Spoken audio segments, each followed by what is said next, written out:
Training kids for tomorrow. Today we're going to teach you how to form sentences. Think of sentences as if they were Lego blocks. Every sentence needs at least 2 blocks.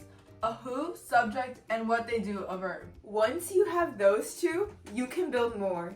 She is the subject plus run, the verb. She runs. We can add to she runs by adding more Lego blocks. For example, here we add the word fast. She runs fast. If we add more blocks to the sentence, it would be she runs to school.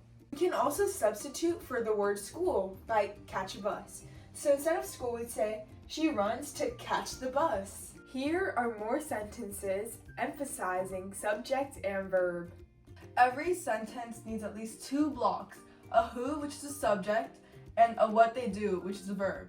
In the sentence, I live far away from the school, we see here that I is the subject and live is the verb.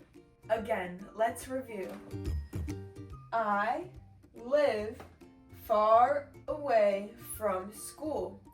In this sentence, I is the subject and live is the verb.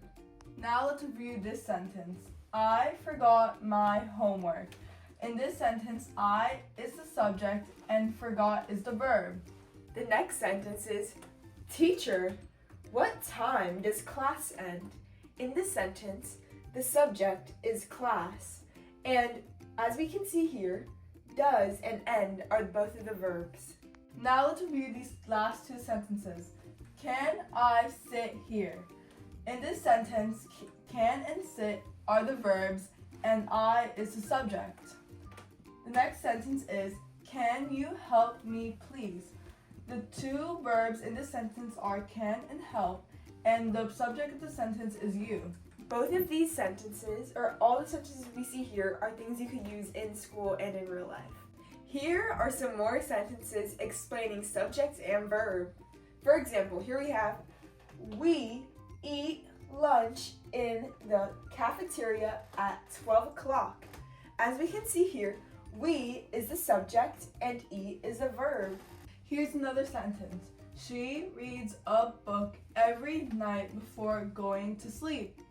In this sentence, she is the subject and reads and going is the verb. The last sentence we have here is something that most people like to do. The sentence is, they play soccer at the park after school. In this sentence, they is the subject and plays the verb. We hope this lesson helps you next time you think about writing a sentence. Hope you like and subscribe!